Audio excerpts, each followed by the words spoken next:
Children going missing in America in crowd locations or any other circumstances is a big epidemic. It's really a scary, scary thought of whenever your child disappears. And it's something that should be solved already in today's modern world with all our technology. However, it's not. So for Engineering 122 at Louisiana Tech, that was our basis, it was our premise that we were trying to solve. Our Rascal Radar is our attempt at solving this. So right now I have the master teacher is what we're calling it. This is really the brains of our Rascal Radar.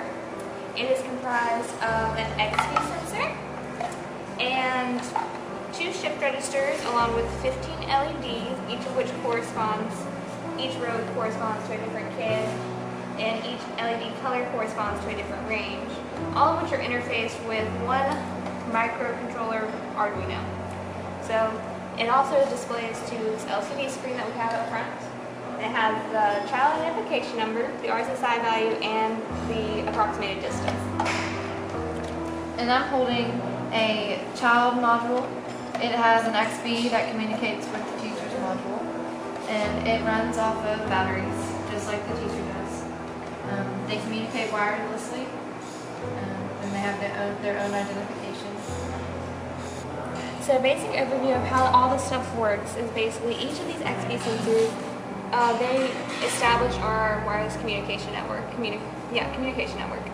Each of these students transmit to the teacher using a string of data. In the string of data, it incorporates the child's ID and it incorporates a received signal strength value.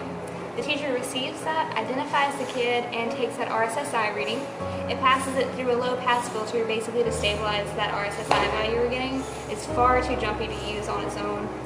After that, it passes it through a distance equation, and that distance equation calculates our distance and compares it to a variety of ranges that are preset. After that, it lights up the LEDs accordingly to whatever range it's in, and updates this LCD to let you know the name of the kid, where they are, and the RSSI value, so you can calculate it yourself. The wiring for the student is not very complex. It just mainly consists of this xbee sensor right here with its anisotropic antenna. And so basically it has power and ground, and actually the xbees run off 3.3 volts in case anyone was curious, but this module right here, this platform, it allows us to put 5 volts straight into it, and then clearly you can see that it's transmitting by the blinking lights.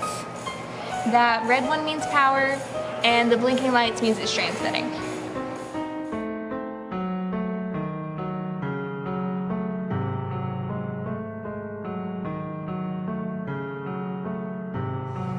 So the wiring of the teacher module is quite more complex than the student.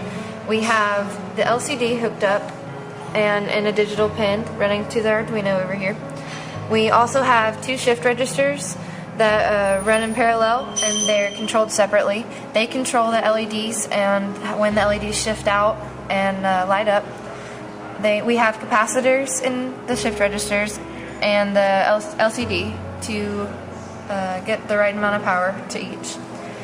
We also have this xbee in the corner hooked up that communicates with the student modules.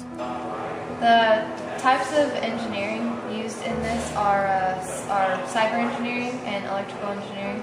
Electrical for the wiring. The more cyber engineering, the newer engineering type, because it involves a lot, just coding and trying to configure these xbees and set them up in order to allow them to communicate properly.